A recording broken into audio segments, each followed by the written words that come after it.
full day of NFL football just wrapped up, and the day started with the Packers and Lions. Packers took the win 31-24, and then it was Kansas City versus Dallas. Patrick Mahomes making his Thanksgiving Day debut in Dallas against the Cowboys. Dak Prescott looking for his target, but it lands right in the hands of Chief cornerback Jalen Watson.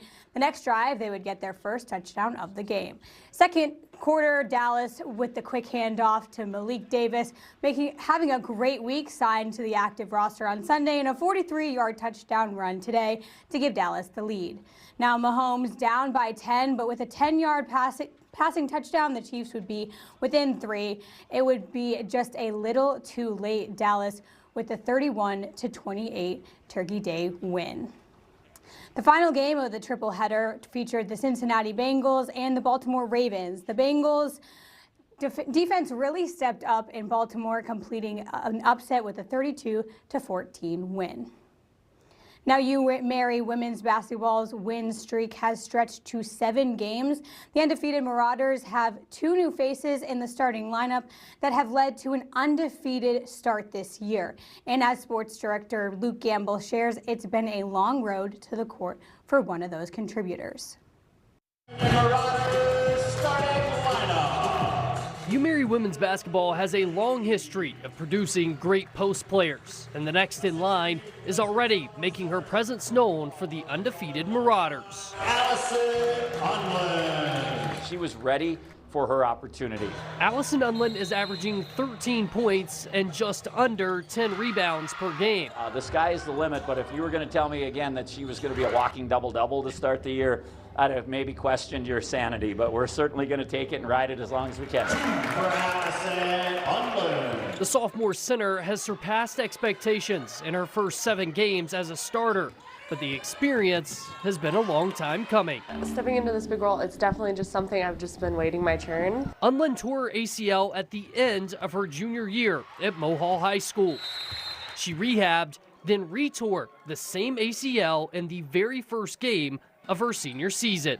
I mean, it definitely was tough, but at that point I had already committed to UMary for basketball, and I was like, I knew that I just had to get back and better than ever. So, I mean, the rehab was grueling, but I knew that I had a goal. She wasn't cleared to practice until late in her college freshman year, then played minimally in 13 games last season. Those great post players before Unland helped set the standard. I just had the mindset of, as well as they do, that's how well we're doing, because we're the ones playing every single day against them in practice. So I just had that mindset of, as good as they get, that's how good I'm pushing them. Players and coaches alike agree that Unland's unique ability to stretch the floor at 6'3" is adding a new dynamic. She's put in so much work to get to where she is now, and I just know she's gonna keep climbing up there and getting better and better each season. Through it all, there's one word that Unland continues to lean on. I'm just grateful. I'm just grateful to be able to be out on the court again. In Bismarck, for your news leader, I'm Luke Gamble. The UND women's basketball team is spending their Thanksgiving together for just the second time in program history, having an experience of a lifetime playing in the Paradise Jam tournament. Head coach Dennis Hutter, in his first year at the helm, has been pleased with the growth he has been in with his roster this season so far and the atmosphere they have created.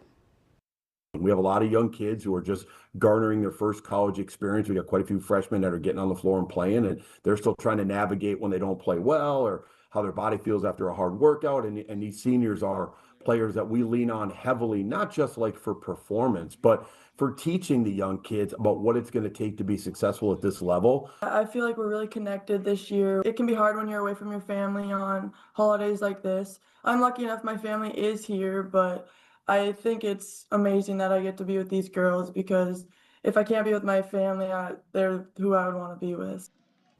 I can confirm that Edgeley native Matea is seeing her first snowless Thanksgiving and the warmest Thanksgiving. The Fighting Hawks will take on Elon tomorrow in their last game in Paradise. That's all for sports. We'll be right back after this.